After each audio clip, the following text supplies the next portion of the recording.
국정원 비밀 문건 때문에 대북 송구목 사건 같은 경우도 사실은 완전히 새 국면을 맞을 수밖에 없을 것 같아요. 이재명 때문에 쌍방울이 북한한테 돈 줬다. 이 프레임으로 쭉 가려고 했었잖아요. 이재명 정치 자금용이다 이거. 예? 그렇게 가려고 했는데 이 국정원 문건은 사실은 뭐 검사들도 다 알고 있었던 것이고 2020년에 CBS가 한번 보도를 했어요. 근데 그 이후에 검찰에서 만든 프레임, 야 이거 800만 달러는 스마트팜과 이재명 방북용이다라는 그 프레임, 그러니까 검찰의 주장이었죠.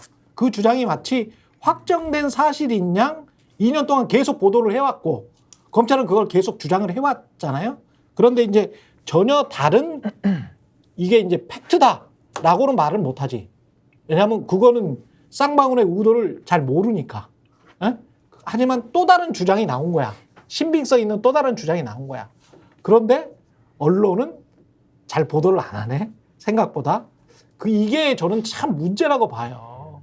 이게 지금 이재명에게 불리하고 윤석열에게 유리할 것 같은 그런 검찰의 주장을 수만 번 정도 보도를 했을 언론이 뉴스타파에서 2020년에 CBS에서 이미 나왔던 보도를 검찰의 프레임이 완성된 다음에 그리고 한 4년 후에 보도를 하니까 그러니까 인용을 안 해. 콘크리트 같은 물증이 있는데 국정원 문건이 있고 거기에 딱 써져 있는데 이걸 뭐 내용을 조금 설명을 드리고 뭐 네. 해야 될 것 같은데 그러니까 이 보도는 아주 단순하게 얘기하면 이런 내용 아닙니까? 네. 그러니까 그 당시에 이제 요 이른바 쌍방울의 대북 사업과 관련돼 가지고 중간에서 역할을 하는 사람 중에 안부수라는 사람이 있는 건데 그렇죠? 요 안부수라는 사람이 사실은 대북 사업 역할을 뭔가 하면서 국정원의 관리를 받았다는 것이고 국정원은 이 사람을 활용해서 대북 뭔가 공작이나 뭐 이런 것들을 잘 하기 위해서 이 사람을 활용하려고 했던 것인데 관리를 하다 보니까 이 사람이 이 대북 사업을 한다고 그리고 국정원이 이제 기대하는 그러한 역할, 공작이나 이런 것에 도움을 주는 그러한 역할을 할 것으로 기대하고 활동을 하는 그런 상황에 그치는 것이 아니라 뭔가 자신이 어떤 역할을 맡고 있는 어떤 기업이라든가 단체라든가 이런 데에서 뭔가의 대북 사업을 자신이 대북 활동을 하는 것에 의한 것으로 호재를 만들어서 그렇죠. 그 호재를 통해서 그렇죠. 그 호재를 통해서 자신이 맡고 있는 기업의 어떤 주가를 오르게 해서 그걸로 뭔가 주가 조작의 어떤 근거를 만들려고 하는 것 같다. 그래서 국정원이 인지를 해서 그렇죠. 이거는 관계를 끊어야겠다라고 판단해서 관계를 끊어버렸다. 그리고 그 이후에 실제로 그런 방향으로 가면서 나중에 국정원 다른 파트에서 확인을 더해보니 실제로 주가 조작이 이루어지면 그 수익을 북한 사람들하고도 나누려고 했다. 뭐 이런 내용이 국정원 비밀 문서 등에 드러나 있다. 만약에 사실이면 쌍방울 정말 대단하다. 네. 그러니까 쌍방울의 그러한 어떤 활동이란 대북 사업을 하기 위한 여러 가지 뭐 북측하고 접촉하고 이러한 맥락의 배경 의도와 네. 배경이라는 게 이재명 대표를 뭔가 대통령을 만든 다음에 그 이재명 정권에서 대북 사업을 통한 뭔가의 이득을 누리기 위해서가 아니라 그 당시에 어떤 주가 조작을 통해서 네. 어떤 이득을 얻기 위한 거 아니냐라는 반론이 가능한 이런 부분이다. 근데 사실은 저런 게 새로운 게 아니라는 게 시장에는 널리 퍼져 있었던 맞아요. 이야기예요. 네.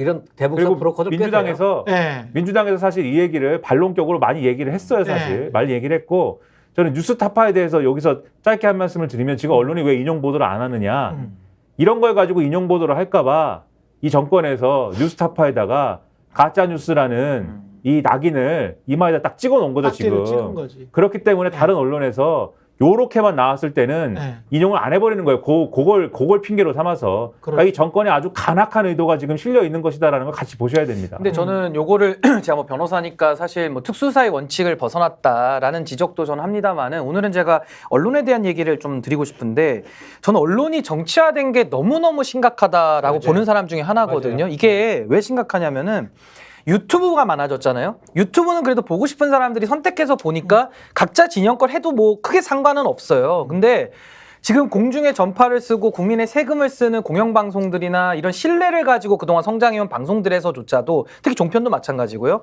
진영이 딱 나눠져가지고 자기들 이슈만 합니다. 그러니까 옛날에는 모든 공통 이슈를 가지고 다루면서 서로 논조가 다른 걸 가지고서 국민들이 이해를 했다라면은 지금은 아예 상대편 걸로 추정되는 건 아예 그냥 언론에 올리질 않아 버려요. 다루지를 않아. 그럼 어떻게 되느냐? 네. 기성 언론, 제도권 언론이 다 유튜브화 되는 거죠. 그러면서 세금은 쓰고요. 네. 이러면서 국민들은 정보 사각지대로 빠져가는 거거든요. 그래서 저는 이거 언론의 정체가 심각한데, 또 하나는 그렇게 되다 보니까 뉴스타파나 이런 데에서 어떤 단독 보도나 좀 심도 깊은 이야기들을 하면 언론의 기능이 권력을 감시하는 거고 진실을 밝히는 거잖아요. 예. 여기에 대한 접근 노력은 아무도 안 합니다. 그렇죠. 그냥 자신들의 방송사 뭐 조회수 클릭이 얼마 나오냐, 자기들 언론사가 장사가 잘 돼. 아니 그럴 거면 장사를 하죠. 그냥 차라리 언론 하지 말고. 그러니까 그렇죠. 기자 정신을 다 잃고 언론 정신을 잃어가면서 지금 언론이 다 무너져 내리는 시대를 우리는 살고 있다는 게 저희 진단이고, 저는 그래서 보수 지지자들에게도 윤석열 대통령 좋아서 지지하는 거 아니거든요. 이분들을 지금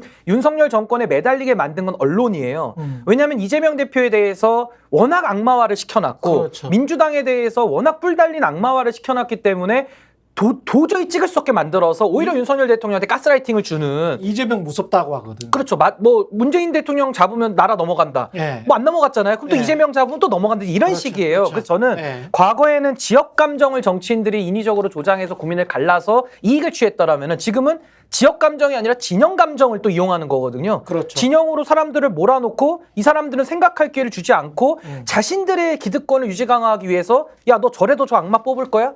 너 우리 윤석열이 그나마 낫지 않아? 아니 저쪽에서는 또 너 저래도 윤석열 찍을 거야? 이재명이 낫지 않아? 지금 이렇게 가는 거예요. 그렇죠. 근데 이거를 지금은 보수 정권이 권력을 잡고 있기 때문에 언론을 사유하고 언론의 정치화를 가속화시키는 책임은 지금은 보수 정권에 있는 겁니다. 제가 볼 때는. 예, 근데 잠깐만 이게 굉장히 중요한 문제인데요.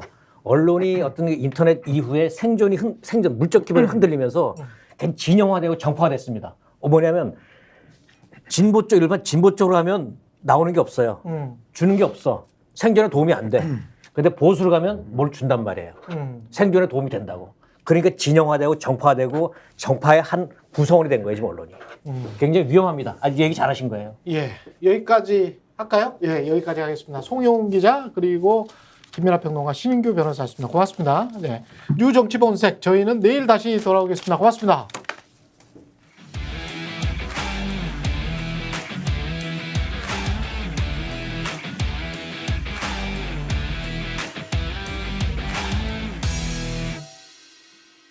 저희가 얘기할 때 오셔가지고 라이브로 관전하시기 바랍니다. 반드시 주변 사람들 데리고 오시기 바랍니다. 구독, 좋아요. 저희가 이벤트 하나 마련했습니다. 혁신, 균형, 정의를 지향하는 대한민국의 정치, 경제, 미디어 스픽스가 지금 벌써 88.3만 명 정도 구독자를 지금 모집했습니다. 너무너무 감사드립니다. 88만 구독자의 시선을 한 번에 받을 기업을 저희들이 홍보해 드리려고 합니다. 저희들이 선착순으로 10개사를 뽑습니다. 2024년 5월 31일까지 메일로 보내주십시오. spixed@fix.kr로 보내주시면 되고요. 접수 기간은 5월 말일까지고요. 10개사를 저희가 선착순으로 뽑습니다. 6월달 한 달, 그리고 7월달 한 달 각각 이렇게 한번 해봐가지고요. 우리가 한번 공유해보고 많이 평가해보고 판매해보고자 합니다.